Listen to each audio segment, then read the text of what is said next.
Disclaimer before the video starts. Let's just get this over with. 1. I will not make the main character super OP.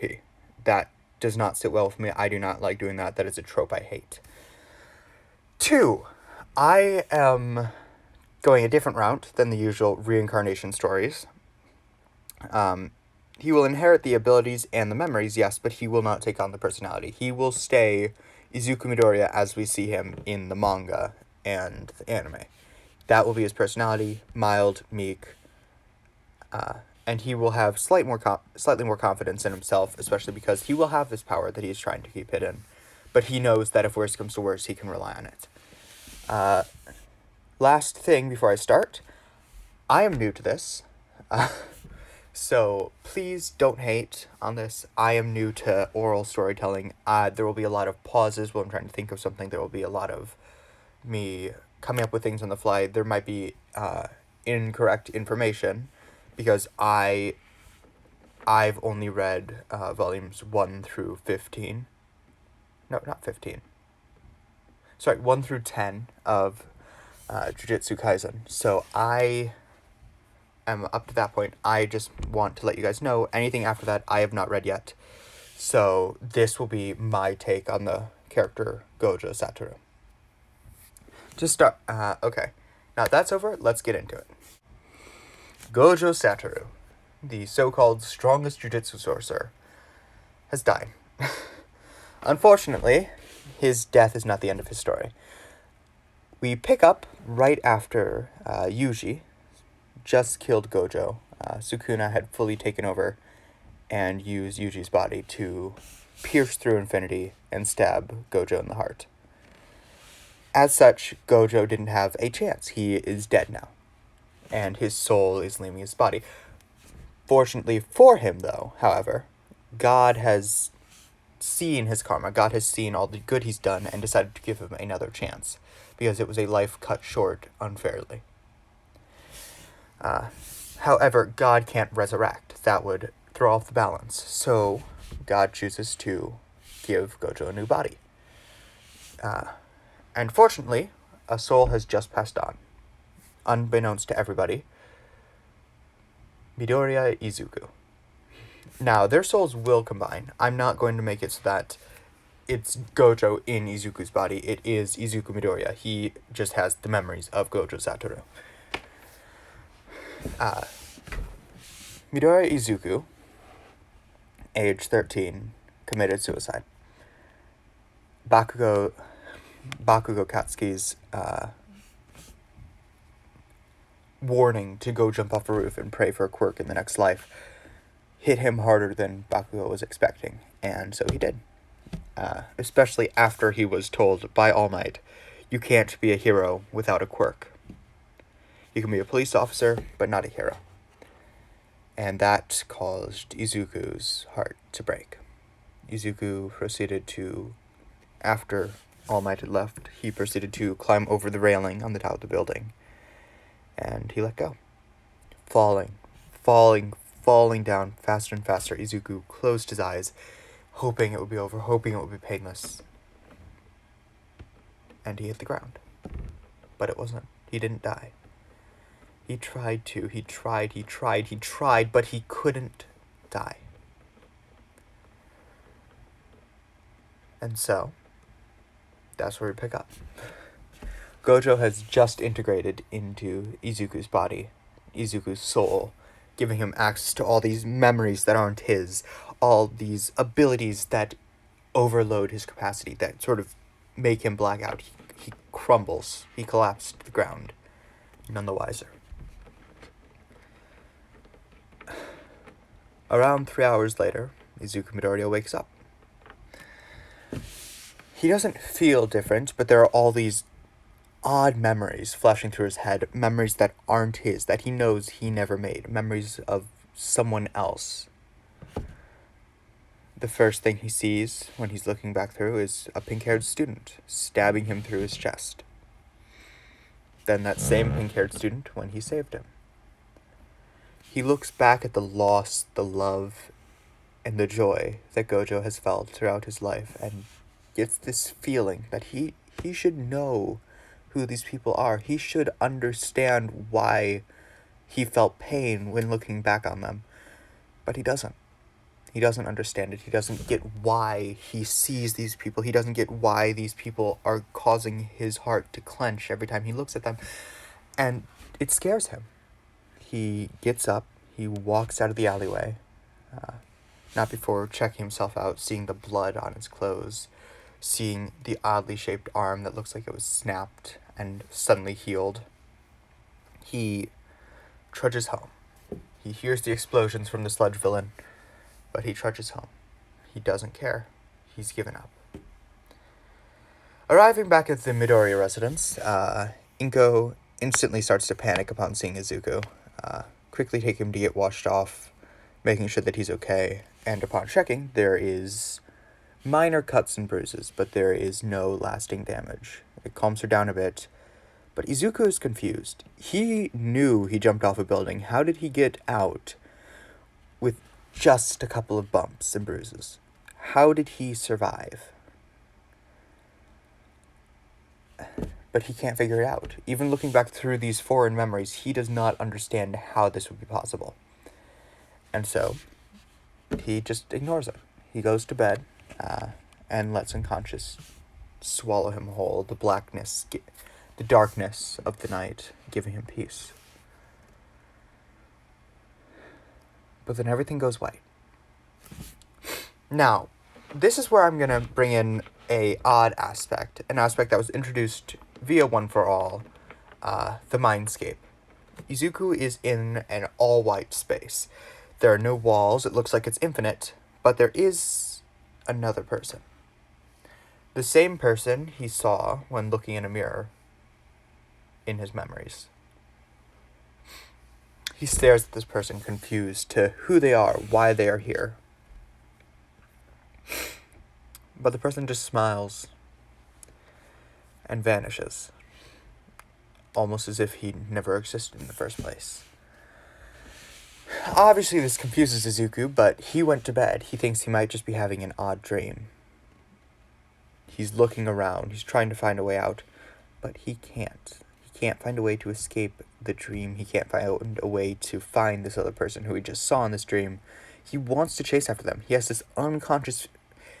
this feeling in the back of his brain that's just telling him to follow this person. But he can't. This person is gone. There's no essence of him anywhere. There's no anything. No taste, no smell, no touch, only sight and hearing.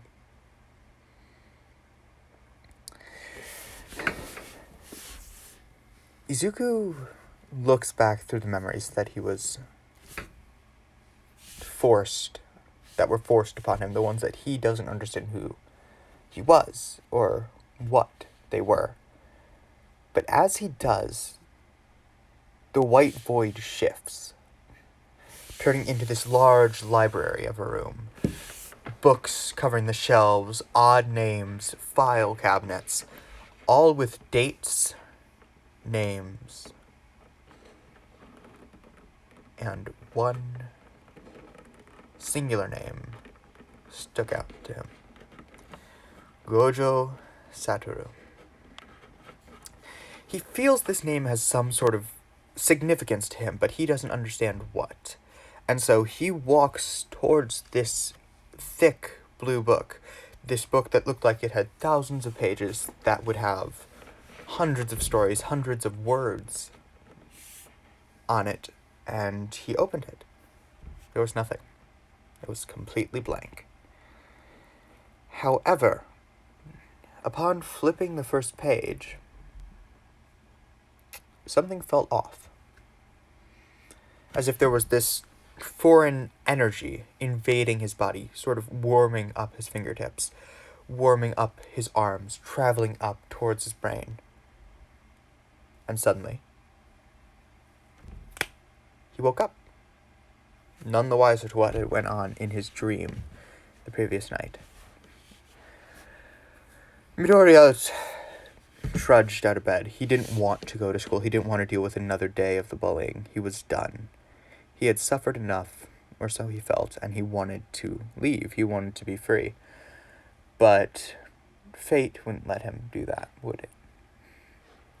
Inko came in about 30 minutes later, begging him to go to school, telling him that his grades would go down, and because he was quirkless, the best thing he could do was keep his grades up. This put Izuku down further, knowing even his mother didn't believe in his dream of being a hero. And this cracked Izuku's heart. He hoped that she would understand the struggles he was going through, but she didn't. She wanted him to be safe, yes, but he wanted to be like everyone else. He wanted to be up there. He wanted to be strong. He wanted to be like Kacha. But he couldn't be. He's quirkless. There's no way. Right? And so Izuku goes to school. Day in, day out. For about a week before his next incident. This is an odd one. One that he doesn't even understand. One that he shouldn't be able to do. He was walking home under a bridge. And a villain tried to use his body as a skin suit. The slime villain, as you guys would know from the earlier chapters of My Hero. But for some odd reason, whenever it tried to touch him, it froze around 1 to 2 inches away from him. It couldn't get past that area. Now, Izuku was confused. That shouldn't be possible. He was quirkless. He had that extra joint. He doesn't have the possibility for a quirk, right? And so, he leaves. He doesn't get it. The slime villain leaves. He then leaves. And he doesn't understand what just happened. He doesn't want to understand. He is forcing himself to believe that he cannot be a hero. He is forcing himself to think that he does not have a quirk. He is forcing himself to believe that he is inferior. But now there's an inkling of doubt. What was that power? What just happened? Why couldn't he touch me? Why was I not hurt? Mom could touch me. Why couldn't this person? And so, later that night when he went to sleep, he found himself in that library again. This time, however, he knew what he was looking for. He knew what he wanted to find. He ran back to that book named Gojo Satorou, and he sat there for what felt like hours looking for anything in it. But no, it was blank. But after about an hour of flipping back and forth between the pages, hoping something would appear, it dissolved. The book disappeared into this... It didn't disappear. It dissolved into this weird blue energy, this sort of orb, that then proceeded to travel straight through his head into his brain, containing information that he didn't understand how he got, but now fully understood. How to gain cursed energy, how to use the limitless technique, what six eyes were when they would awaken. He knew it all, but he didn't understand what it meant. And so, when he woke up the next day, thankfully it was a Saturday, he decided to do some research. Izuku Midoriya pulled up his computer and started researching some of the terms he had heard. Limitless. Infinity. Obviously he knew what that was, but not in the sense that he thought. Cursed energy. Jujutsu sorcerers. And then finally, Gojo Satorou. No results whatsoever. It was as if this knowledge wasn't from his own world. It was as if this knowledge that he now had wasn't native to Japan, wasn't native to his Earth. He pushed that thought aside and decided, even if he couldn't have a quirk, he could at least use cursed energy. And so he decided to cultivate it. day in, day out. After school, he would meditate for a while, then train, slowly bulking, slowly gaining cursed energy, slowly evolving. After about a week of this, however, he had to stop. His eyes started to constantly hurt. It was as if there was a flashlight being constantly shined directly onto his retinas. And everything just was blinding. He fixed it for a while with sunglasses, but then even those proved unfunctional. And so he did the next blessed thing. He found a sleeping mask and he put it over his eyes. That blacked out completely everything and helped. However, he could still see, not in the sense that he could see, but he could sense what was around him. He could sense their shapes, their distance, if they were alive or not. Just by utilizing cursed energy, he expelled it from himself like echolocation. And it created this sort of image in his mind. But he knew that keeping this sleeping mask on forever would be uncomfortable, wouldn't look good, people would question it. And so instead, he decided to go for a full-on blindfold. Alright, so going about, just to put his strength in perspective, after about 10 months of training using cursed energy, if he were to use his full capacity at this moment, he would probably match up to about 8 to 10% of One For All. That would probably be about his current strength level. That is how I'm going to measure Izuku Midoriya's strength, percent of One For All. If he surpasses it, then it'll be 101%, 150%. If he does surpass One For All, which he most likely will, it will be going up and above. But because of this newfound strength, because of this newfound hope that cursed energy brought, he was able to push back the doubts that he had put upon himself and believed that he could possibly be a hero. He could possibly make it into UA. He could possibly be who he wanted to be. And this excited him. Something that he had always been told he couldn't be, he now felt strong enough to be. And that brings us to February 27th, the day of the UA exams. Now, Izuku was nervous. He knew that Kachan was coming. He knew that Bakugo was coming. But he didn't know anybody else there. He knew that his bully, maybe even bullies, would try and apply. And so he was a bit anxious. He had been constantly put down by Bakugo. He had little to no, not even ego. He didn't feel worthy of anything he had now. He felt it was gifted to him. A power that he didn't earn. A power that he believed would be better given to somebody stronger. But he couldn't really pass it on now, so he went with it.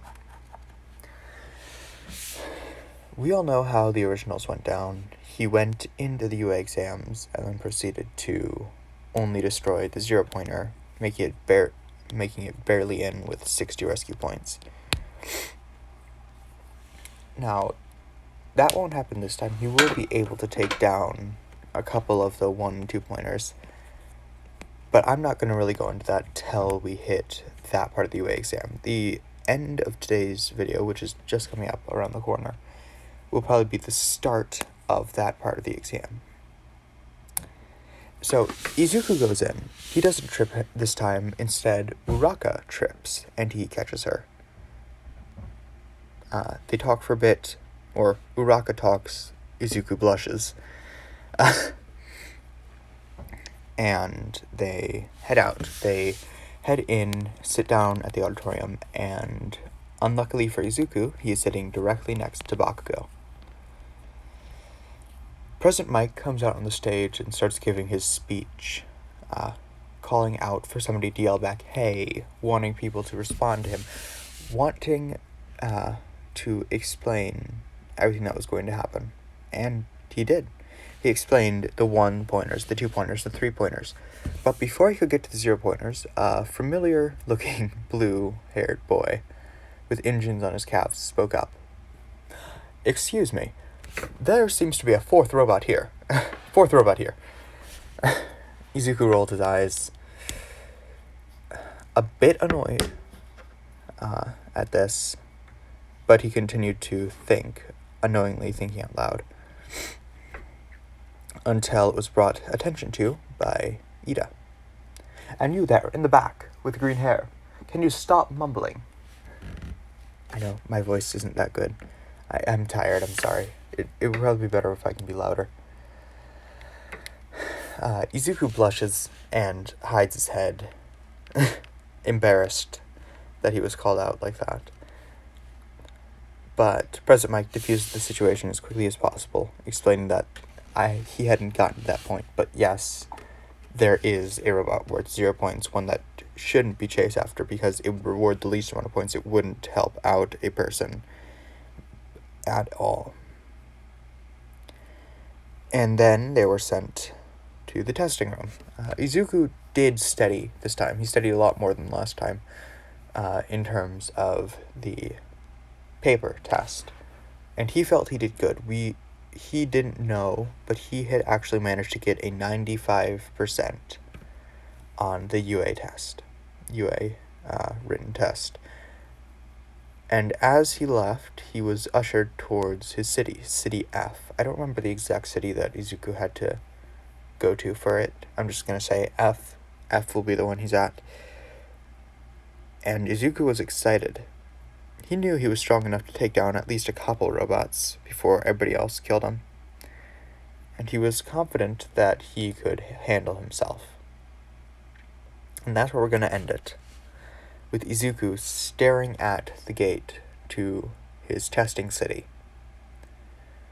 This look of confidence plastered on his face, hiding all the doubt hidden within him. Anyway, thank you guys for watching this video. If you guys want to see more, go ahead and get this to at least 1 like and comment it down below.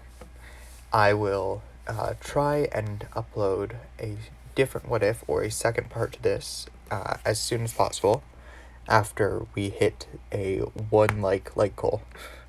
So if you guys do enjoy, please leave a like down below and subscribe for not daily but hopefully at least weekly content. Have an amazing day, and you all are beautiful people. Bye.